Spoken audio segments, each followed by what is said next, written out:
ఇంట బయట ఉక్కపోత తప్పదు. ఎండాకాలంలో 3 నెలలకు పైగా ఇంట్లో చల్లదనం కోసం రకరకాల ప్రయత్నాలు చేస్తుంటాం. నిర్మాణ సమయంలోనే సుస్థిరమైన పద్ధతులను అనుసరిస్తే వేసవిలో చల్లచల్లగా ఇంట్లోనే సౌకర్యంగా గడిపేయచ్చు. ఇల్లు నిర్మించే ప్రాంతాన్ని బట్టి అక్కడి వాతావరణానికి అనుగుణంగా నిర్మాణ సామాగ్రిని ఎంచుకోవాలని నిపుణులు సూచిస్తున్నారు. నిర్మాణ సంస్థలు సైతం హరిత నివాసాలను కట్టేందుకు మొగ్గు చూపుతున్నాయి. అందుకు తగ్గ నిర్మాణ సామాగ్రిని వినియోగిస్తున్నాయి. అవసరమైతే వాటిని ఇతర రాష్ట్రాల నుంచి రప్పిస్తున్నాయి. నివాసాల డిజైన్లో జాగ్రత్తలు పాటించడం ద్వారా సహజ వెలుతురు వస్తుంది. క్రాస్ వెంటిలేషన్ ద్వారా ఎప్పటికప్పుడు వేడిగాలి బయటికి వెళుతూ చల్లగాలి లోపలికి ప్రసరిస్తుంది. ఇటీవలి కాలంలో వీటిని విస్మరించడంతో వేసవిలో అధిక వేడితో అందులో ఉండేవారు తీవ్ర అసౌకర్యానికి గురవుతున్నారు. పగలు రాత్రి తేడా లేకుండా చల్లదనం కోసం ఏసీల వాడకంతో అధికంగా జేబుకు చిల్లు పడుతోంది. డిజైన్ దశలోనే ఆర్కిటెక్చర్లు, ఇంజనీర్ల సలహాలు తీసుకోవడం ఉపకరిస్తుంది.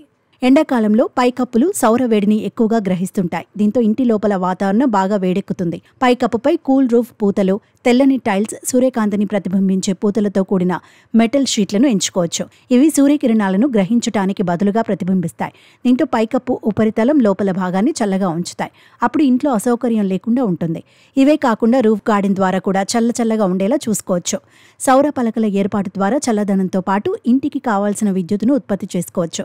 పెరుగోలా పైకప్పు షీట్లతోనూ కొంత ఉపశమనం పొందవచ్చు. పర్యావరణ అనుకూలమైన ఇన్సులేటింగ్ సామాగ్రిని నిర్మాణంలో ఉపయోగించేందుకు ప్రాధాన్యం ఇవ్వాలి. వెదురు గడ్డివేళ్ల వాడకంతో పర్యావరణ పరిరక్షణకు దోహదపడటమే కాదు, కార్బన్ ఉద్గారాలను తగ్గించడానికి సైతం దోహదం చేస్తాయి. ఇండియన్ గ్రీన్ బిల్డింగ్ కౌన్సిల్ ధృవీకరించిన హరిత సామాగ్రి మార్కెట్లో వేల సంఖ్యలోనే ఉన్నాయి. వీటిని ఎంపిక చేసుకోవచ్చు.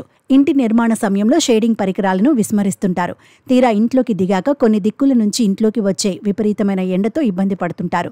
దక్షిణ, పశ్చిమం వైపు నివాసాలకు ఈ సమస్య ఎక్కువ. దిక్కులను బట్టి షేడింగ్ పరికరాలు ఎక్కడ అవసరమో ముందే గుర్తించి ఏర్పాటు చేసుకోవాలి. కిటికీలు, తలుపులలోకి ప్రత్యక్ష సూర్యకాంతి రాకుండా నిరోధించడానికి ఓవర్ హ్యాంగ్లు, పెరుగోలాలు, యావ్నింగ్లు, కిటికీలు, టెర్రస్ పైన ట్రెల్లీస్ వంటి షేడింగ్ పరికరాలను ఉపయోగించుకోవచ్చు. ఇంటి నుంచి తగిన ఖాళీ స్థలం వదలటం ద్వారా సహజ వెలుతురు, గాలి ప్రసరిస్తుంది. మొక్కలు, చెట్లు పెంచటం ద్వారా పచ్చదనంతో పరిసర వాతావరణం ఆహ్లాదంగా మారడమే కాదు, ఇంట్లోనూ చల్లగా సౌకర్యంగా ఉంటుంది. భవనాలపై సౌర పలకల ఏర్పాటుతో విద్యుత్ బిల్లులను గణనీయంగా తగ్గించుకోవచ్చు.